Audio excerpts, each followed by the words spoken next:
মূল দাবি দেওয়া কখনই দাবি দেওয়া অ্যাড্রেস করতে পারেনি।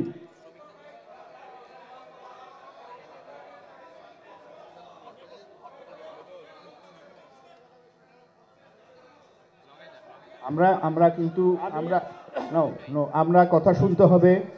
আমরা সবাইকে বিনয়ের সাথে অনুরোধ করব, একজন এই এই এবারের আন্দোলন কিন্তু স্বাধিকারের আন্দোলন, কথা বলতে দেওয়ার আন্দোলন। আমি অনুরোধ করব, না থাকে সেটাই যদি কণ্ঠ চেপে ধরা হয় তাহলে সাধারণ ওয়ার্কারদের অবস্থাটা আমাদের সবারই বুঝতে হবে। প্রিয় এটা মালিক ভাইয়েরা এবং শ্রমিক নেতৃবৃন্দ, আসলে পোশাক শিল্পের কথা যদি বলি যে শ্রমিকদের সমস্যাটা কি, এটা না সরকার, না মালিক পক্ষ, না বিজিএমএ কেউ কখনো শোনেনি। আমরা শ্রমিক নেতা হিসেবে আমরা ধীরে ধীরে আমাদেরকে প্রতিবন্ধী বানিয়ে দেওয়া হয়েছে, আমাদেরকে কোথাও আমাদেরকে ঠিকভাবে কথা বলতে দেওয়া হয়নি। ট্রেড ইউনিয়নের অধিকার তাদের নেই। অনেক কারখানার মালিকেরা ভুয়া ইয়েলো ইউনিয়ন বানিয়ে নিয়েছেন। আমি নাম ধরে ধরে ফ্যাক্টরির নাম আমি বলতে পারি। ভুয়া ইয়েলো ইউনিয়ন, ওয়ার্কার জানে না অথচ কারখানায় ইউনিয়ন আছে।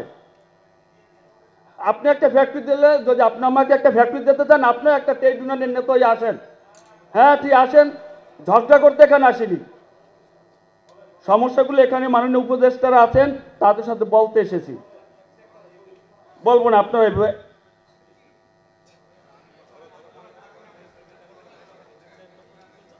আবুল আক্তার, ধন্যবাদ। আপনার প্রত্যেকটি পয়েন্টে আমরা শুনলাম। এই পর্যায়ে আমাদের সামনে একজন বয়োজ্যেষ্ঠ আছেন, মিশুয়া। এই বাবুল ভাই, আপনার ভাই কথা ফিনিশ করছে। আসেন, আমরা রিকোয়েস্ট করছি, আসেন আপনারা অনুগ্রহ করে শোনেন। আমরা তো বলছি যে এরপরে যদি আপনাদের কারো বলতে হয় আমরা বলতে দিব, কিন্তু ওনার কথাটা শেষ করতে দেন।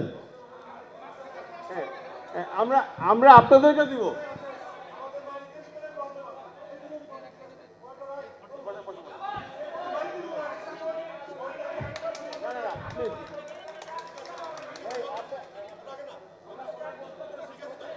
আমাদের 1350 কারখানায় বর্তমানে ট্রেড ইউনিয়ন আছে, যাই দেখেন একটাও ঠিক নেই।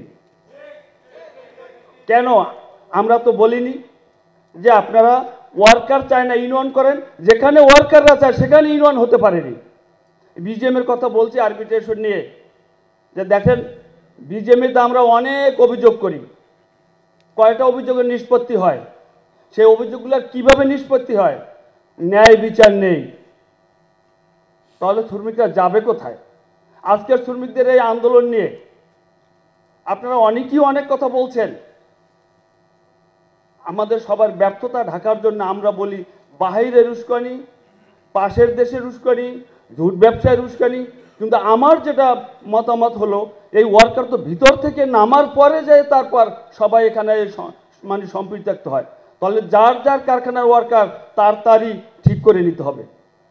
আজকের যে ওয়ার্কাররা যে স্টাফের ভিতর দেয়, স্টাফেরা কি খারাপ ব্যবহার করে না? গার্মেন্টসের ব্যবহারটা কি নর্মাল ভাষাটাই শুরু হয় তুই তুকারি দিয়ে। ছেলের বয়সী সুপারভাইজার, মায়ের বয়সী অপারেটর, তার সাথেও তুই তুকারি করে কথা বলে।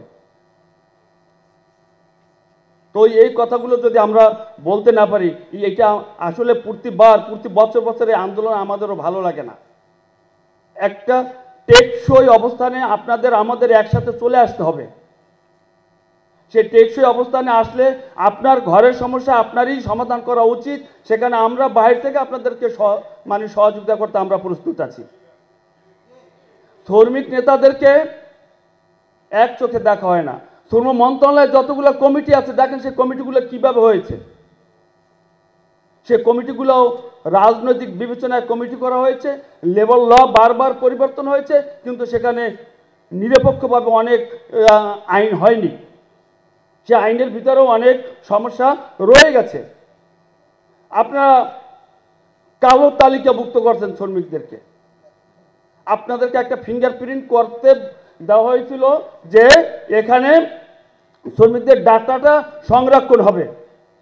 সেই ডাটাবেস দিয়ে শ্রমিকদেরকে কালো তালিকা করা হয়েছে যাতে তারা অন্য ফ্যাক্টরিতে চাকরি না পায়। অথচ আমি অনেক আইনজীবীর সাথে কথা বলেছি, এইভাবে ডাটা সংরক্ষণ করা এবং সেইটা আবার অন্যদের সাথে শেয়ার করা সেটা যুক্তিসঙ্গত নয়।